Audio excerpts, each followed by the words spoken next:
Okay.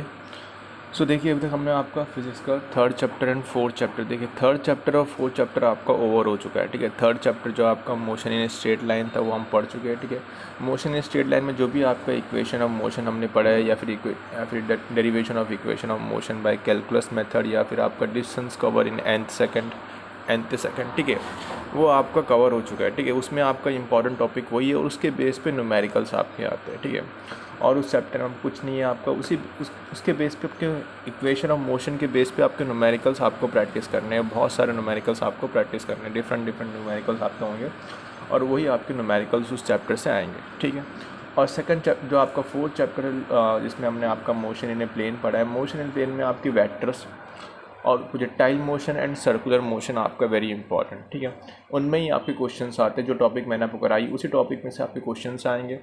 Book में भी आपकी एक्सरसाइज में उसी के बेस पे क्वेश्चंस है, वही क्वेश्चंस आपको सॉल्व करने हैं। ठीक है, तो आप उनको सॉल्व करिए।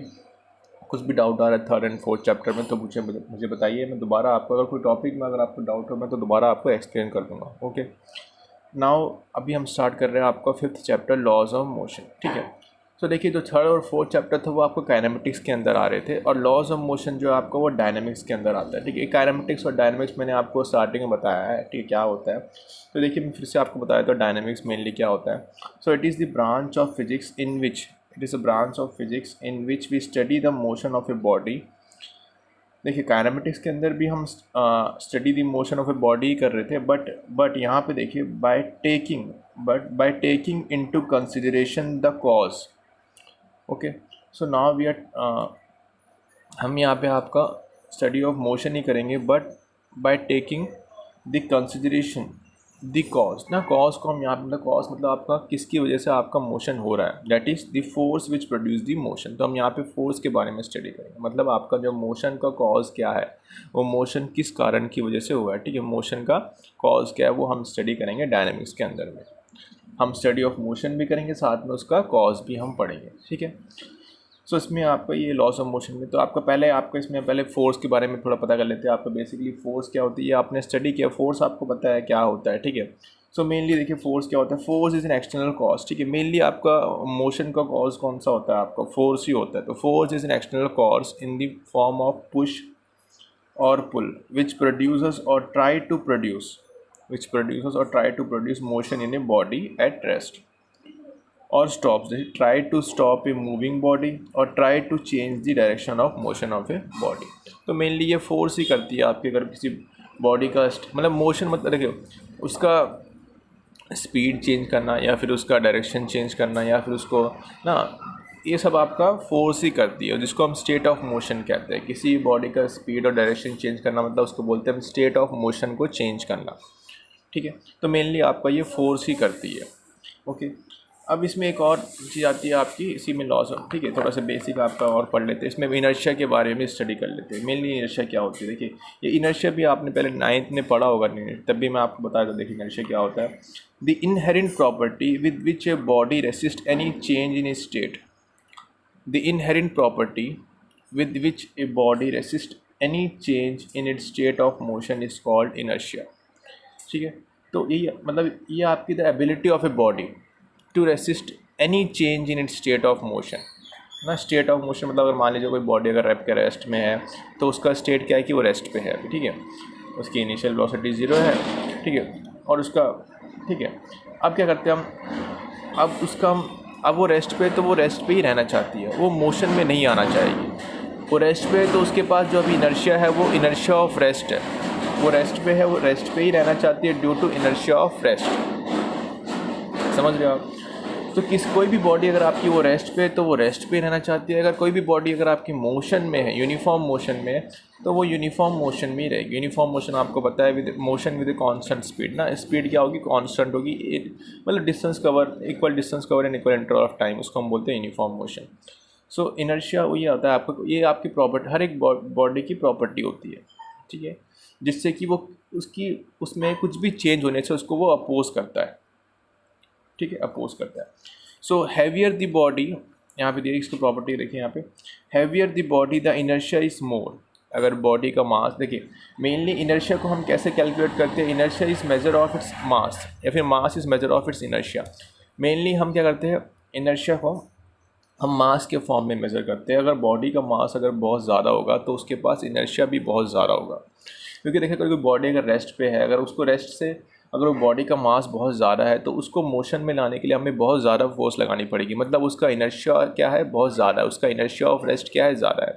अगर कोई बॉडी हैवियर है, उसका मास बहुत ज़्यादा है, अगर वो यूनिफॉर्म मोशन में, तो उसको रेस्ट में लाने के लिए भी हमें बहुत ज़्यादा फोर्स अप्लाई करनी पड़ेगी। ठीक है, इसका मतलब यही है कि अगर बॉडी का मास अगर बहुत ज़्यादा होगा तो उसका इनर्शिया भी बहुत ज़्यादा होगा, मतलब अगर वो इसके मोशन में तो इनर्शिया ऑफ मोशन उसका ज़्यादा होगा, अगर वो रेस्ट पे तो वो इनर्शिया ऑफ रेस्ट उसका ज़्यादा होगा।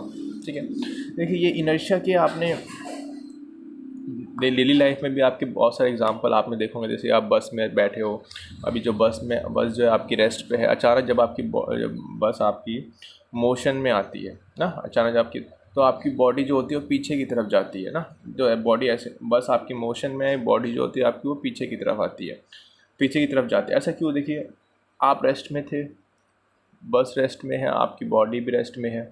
ठीक है, अब क्या होता है कि आपकी बॉडी जो है, आपका जो लोअर जो आपकी जो पैर है, मतलब जो आपकी बस से जो आपका जो बॉडी पार्ट वो कांटेक्ट में रहता है, जैसे ही बस आपकी मूव करती है, आपका जो बॉडी पार्ट जो बस से कांटेक्ट में रहता है वो तो मोशन में आ जाता है, बट जो आपका जो कांटेक्ट में नहीं होता है वो क्या करता है, वो अभी भी रेस्ट में ही रहना चाहता है।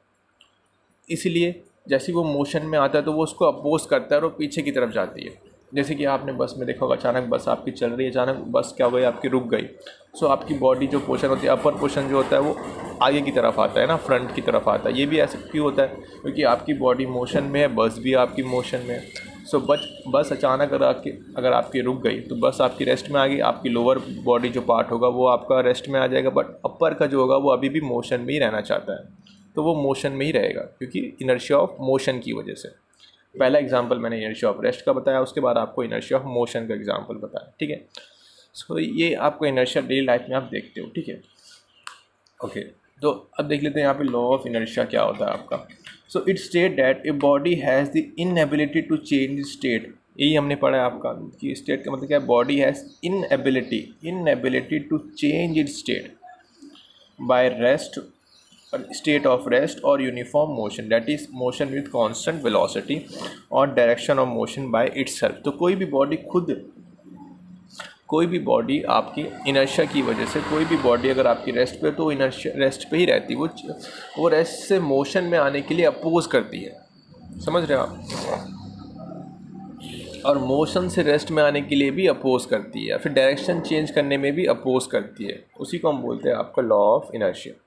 ठीक है, सो यही आपका, पहले देखिए हमने क्या, ये इनर्शिया कैसे आया है कि देखिए आपके जो आप यूनिवर्स में कोई भी बॉडी देखिए, जैसे कोई आप बॉल को थ्रो करो, सो बॉल आपकी जाती रहेगी, बट वो रेस्ट में क्यों आती है? क्योंकि वो तो उस पर आपकी फोर्स लगती है, फ्रिक्शन फोर्स की वजह से वो रेस्ट में आती है। अगर वहाँ पे फ्रिक्शन फोर्स नहीं होगा तो बॉडी आपकी मूव करती रहेगी।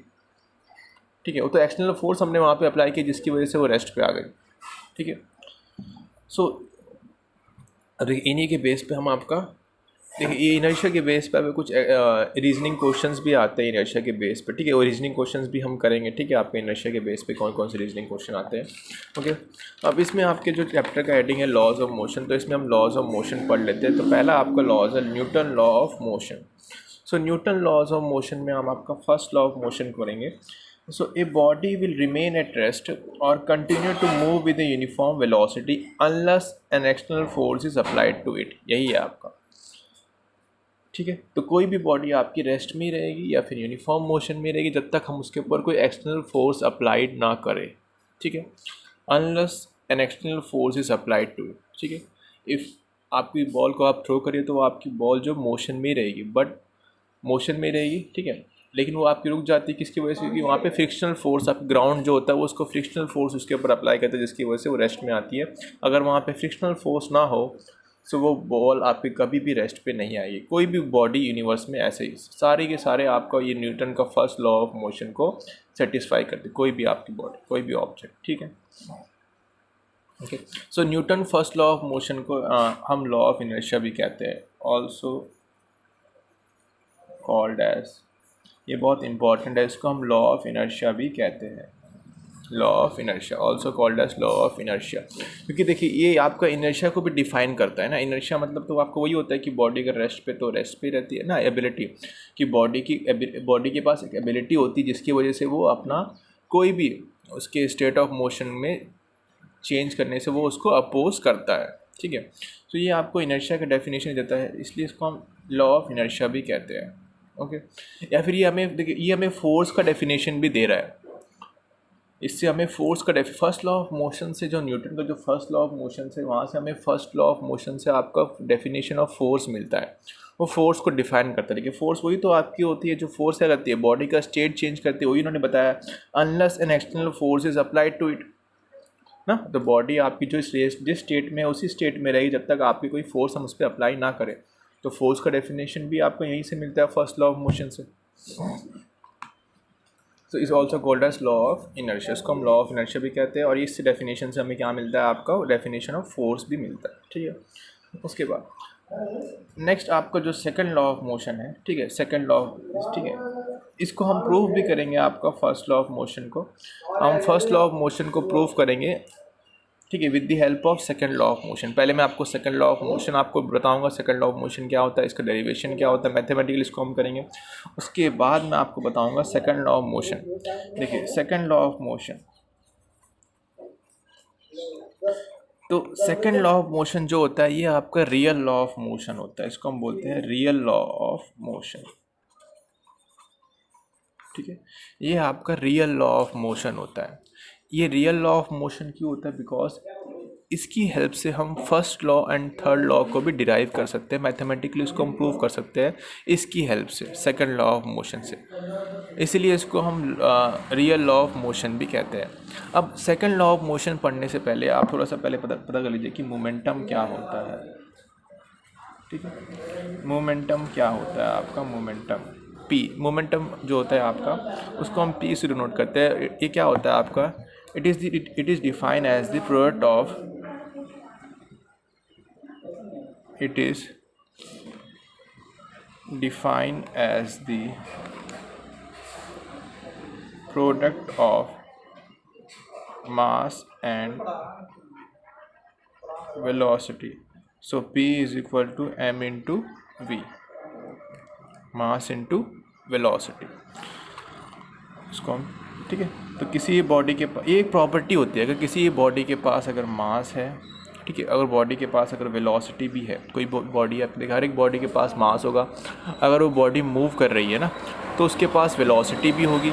सो उन दोनों का जो प्रोडक्ट होता है उसको हम बोलते हैं आपका मोमेंटम बोलते हैं। ठीक है, इसको हम मोमेंटम बोलते हैं, mass into velocity, the product of मास। ठीक है, ये प्रॉपर्टी होती है, हर एक बॉडी के पास ये प्रॉपर्टी होती है अगर वो मोशन में है तो। और इसकी एसआई यूनिट क्या होगी, इसकी एसआई यूनिट होगी, मास की एसआई यूनिट होती है केजी, तो ये हो जाएगी KG metre per second. Velocity की यूनिट मीटर पर सेकेंड, और इसकी यूनिट मास की यूनिट केजी, तो ये हो जाएगा kg metre per second, kg metre per second. इसका डायमेंशन फॉर्मूला भी आप लिख सकते हो।